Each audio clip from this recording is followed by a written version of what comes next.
खबर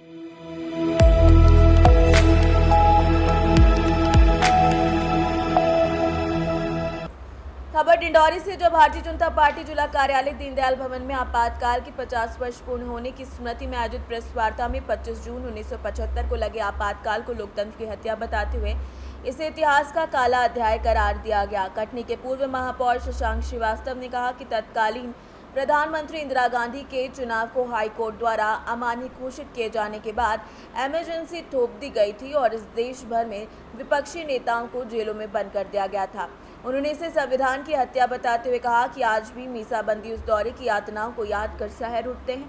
इस दौरान मीसाबंदी रहे वृद्ध कैलाश चंद जैन ने अपने अनुभव साझा करते हुए कहा कि आपातकाल में बोलने की आज़ादी तक छीन ली गई थी और जनता के अधिकारों का दमन हुआ। भारतीय जनता पार्टी ने इस दिन को संविधान हत्या दिवस के रूप में मनाया और युवाओं को इतिहास से सबक लेने की अपील की। पूरे देश भर में लोकतंत्र की हत्या का काला दिवस मनाया गया। 50 वर्ष पूर्व 25 जून 1975 भारत की प्रधानमंत्री इंदिरा गांधी, जिन्हें इलाहाबाद हाईकोर्ट ने अयोग्य घोषित किया, उन्हें चुनाव लड़ने से और पद में रहने से 6 साल के लिए घोषित किया। अपनी सत्ता को बचाने के लिए उन्होंने लोकतंत्र की हत्या करी और संविधान को तार-तार करते हुए भारत में इमरजेंसी लगाई, आपातकाल की घोषणा की। उस समय के तत्कालीन राष्ट्रपति फखरुद्दीन अली अहमद को एक तरह से रबर स्टैंप की तरह इस्तेमाल किया गया और पूरे देश में आपातकाल लगा करके घर घर से पूरे विपक्ष के नेताओं को गिरफ्तार करने का काम किया। आज पूरे भारतवर्ष में कोई ऐसा शहर नहीं होगा, कोई ऐसा गाँव नहीं होगा जहाँ पर कोई व्यक्ति गिरफ्तार ना हो जिसने 19 महीने जेल में काट के यातना ना सही। अंग्रेजों ने भी जो यातना नहीं दी वो यातना देने का काम है। यहाँ डिंडोरी में कैलाश चंद जैन और यहाँ पर जितने मीसाबंदी हैं स्वतंत्र सेनानी, उनसे हमारा जो साक्षात्कार हुआ तो पता चला कि 3 साल के बच्चे से भी मिलने नहीं थी, क्योंकि कलेक्टर के आदेश में 3 साल के बच्चे का नाम नहीं था कि आप मिल सकते हो कि मिल सकते हो। ऐसी यातनाएँ देने का काम किया। आज 50 साल पूरे हो गए। युवा पीढ़ी को हमको ये बताना है कि लोकतंत्र की हत्या करने का जो प्रयास किया है कांग्रेस ने और संविधान को कुचलने का, वो प्रयास कभी भी सफल ना हो सके और इस सब से हम प्रेरणा लेकर के भारत के लोकतंत्र को मजबूत कर सकें। आज भारत मोदी जी के नेतृत्व में पूरे देश, पूरे विश्व में विश्वगुरु बनने के लिए आपने आगे बढ़ रहा है।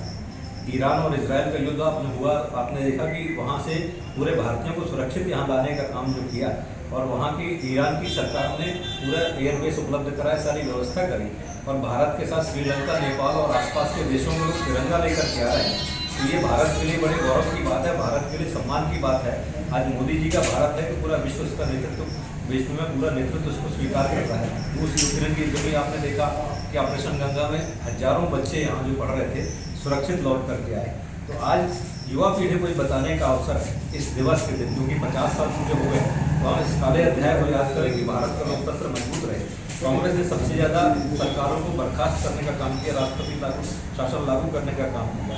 कांग्रेस ने यहाँ पर देश में जितनी हुई चुनी सरकारें थी उनको बार बार, चाहे 1992 की घटना हो, अयोध्या की घटना हो, तो वहाँ पर उसने मध्य प्रदेश और सारी सरकारों को भंग करने का काम किया। तो ये सरकार को कुचलने का काम, क्योंकि आज राहुल गांधी पूरे संसद में, पूरे विश्व में घूम करके बता रहे हैं कि भारत की संस्थाएं कमज़ोर हो रही हैं।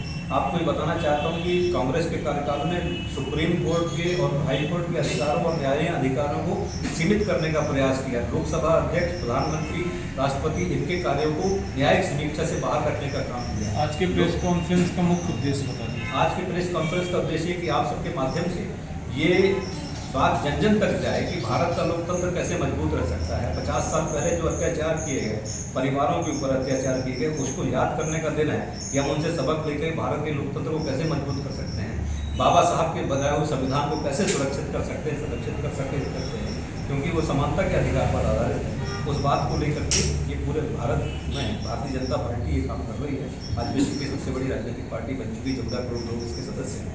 तो ये कार्यकर्ताओं के माध्यम से जन जन तक ये विषय जाए और लोकतंत्र मजबूत हो, संविधान मजबूत हो, इसका प्रयास हम करेंगे। इसीलिए इस कार्य डिंडौरी से सीनियर संवाददाता दीपक नामदेव की रिपोर्ट।